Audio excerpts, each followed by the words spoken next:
All right, let's take a look at what we need to do today for our fundraiser project. This might be, in fact, the easiest homework assignment ever. Should not take too much time, but I do recommend that you communicate with your parents about this to just decide on what you think would be a fair price, a good price for you to charge your customers for whatever you are going to be selling or doing as far as your fundraiser is concerned. So I'm going to go back to the list that we made yesterday for lawn mowing or brownies or dog walking. We made a list of all of the supplies that we would need for each one of those and did a little research to find out what the costs would be. Turns out the lawn mowing and the brownies, by the time you paid for everything, it wasn't exactly $12, but to keep this as simple as possible, we round them off to $12. And then dog walking, that might be one of those situations where you don't have to have any expenses at all. So the fact that this one costs nothing for dog walking, everything is pure profit. Brownies, depending on what you sell them for, you might be able to make all this $12 back relatively quickly. And lawnmower, same thing, or maybe after just mowing one lawn, you might be able to get this $12 back, and then everything else after that is pure profit. So what would be a fair price to mow lawns? Or how much should you charge for each? That's not brown, it's a brownie. For each brownie. Okay. And then how much will someone pay to have their dogs walked? Like, situation like that. I love walking my dogs. It gives me a chance to get out of the house for 45 minutes or so, listen to some music and get a little exercise. I don't know that I want anyone walking my dogs for me, but I know there are a lot of people out there that just don't have time to walk their dogs, and maybe they feel like their dogs should be walked once or twice per day, maybe 3 times per day. And, especially if it's a situation where they have to work all day long and their dog is no, cooped up in the house and maybe actually needs to get out to go to the bathroom. So, you might find that you come into an arrangement where, like, every time you walk dogs, you charge, $2 or $3 per time that you walk the dog. Or maybe you enter into an agreement where you say, all right, I'm going to walk your dog 3 times a day, and you charge me, and I charge you $10 per day for this service. So talk to your parents about how much you should charge for your item, okay? For brownies, how much would you be willing to pay for a brownie? Now, I guess part of it depends on how big it is. Like, if it's going to be a 2-inch square brownie, that's a pretty good sized brownie. It's not massive. I mean, would I pay $1 for one of those? What if you made it a giant brownie that was like 4 inches square? Would someone pay $2 or $3 for something like that? So first thing you're going to have to do is decide, if you bought 3 boxes of brownies, how many brownies can you make out of those 3 boxes, and how big will each one of those brownies be, and how much would you charge for each one of those brownies? Okay, so let's say you could get a total of 24 brownies, 2 dozen brownies per box. That would be a total of 72 brownies. If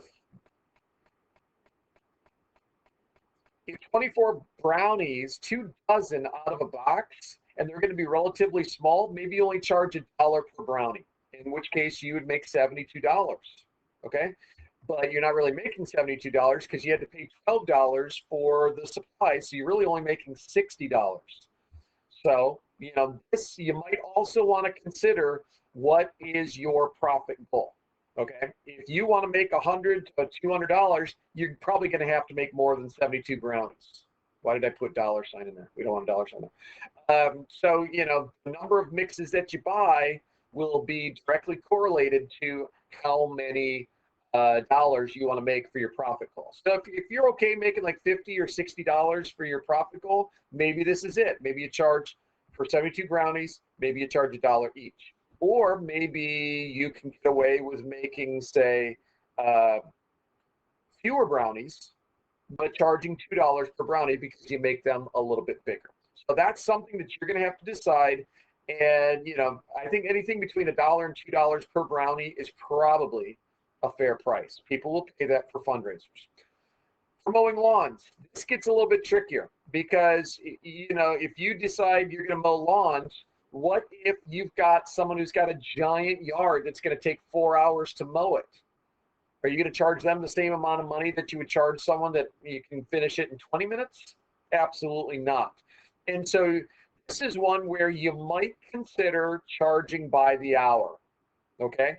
So if you figure, a big yard might take you 4 hours to mow it. If you charge $10 per hour, you make $40 out of them. But someone else, it only takes you 20 minutes.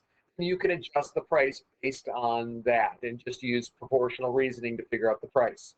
So, if it's $12 for your expenses and maybe you want to make $200, $5 an hour, $10 an hour, what would be a fair price? Or you just decide I'm going to charge $15 or $20 per yard, and you only take jobs where you can get the job done in like 30 minutes or something like that.